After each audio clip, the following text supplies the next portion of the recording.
Depuis que j'ai découvert ce secret, mon poulet est toujours parfait.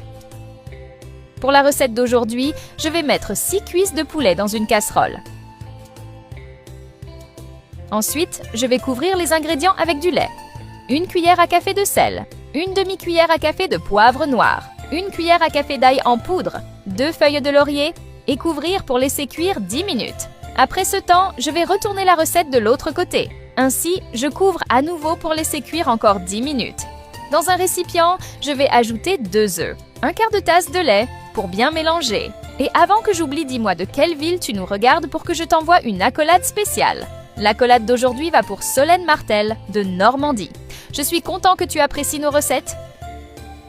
1 cuillère à café de sel, 1 demi-cuillère à café de poivre noir et 1 cuillère à café d'origan. Pour mélanger encore et réserver pour plus tard.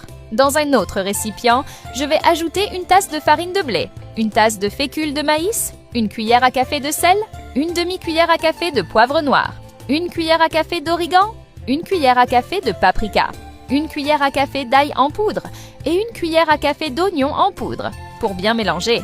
Après cela, je vais passer un des cuisses de poulet préparées dans ce mélange de farine de blé, en l'enrobant bien de tous les côtés avec ce mélange. Cette recette est incroyable, je suis sûre que tu vas adorer la préparer.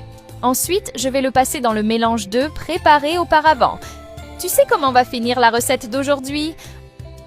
Encore une fois, je vais le passer dans un autre récipient avec de la chapelure, enrobant la recette avec de tous les côtés. Avec cette préparation prête, je vais passer la recette dans une poêle avec de l'huile déjà chaude, en répétant le processus avec tous les cuisses de poulet préparées. J'adore préparer cette recette pour manger les vendredis soirs. Ma famille me demande toujours d'en faire plus tellement elle est délicieuse. Après qu'un côté soit cuit, je vais retourner la recette de l'autre côté. Faites très attention à ce moment, l'huile chaude est très dangereuse. Avec les 2 côtés prêts, je vais passer la recette dans un récipient avec du papier absorbant pour absorber l'excès d'huile. Cette recette est bien plus délicieuse que celle semblable faite dans les restaurants conventionnels de la ville, en plus d'avoir été faite avec beaucoup plus d'amour.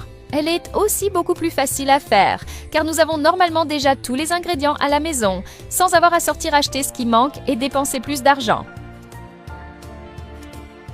Pour compléter la recette, vous pouvez ajouter du ketchup à volonté. Regarde comme la recette d'aujourd'hui devient belle, j'ai hâte qu'elle soit prête pour pouvoir la goûter. Je suis sûre que tu as déjà l'eau à la bouche rien qu'en voyant comment elle devient.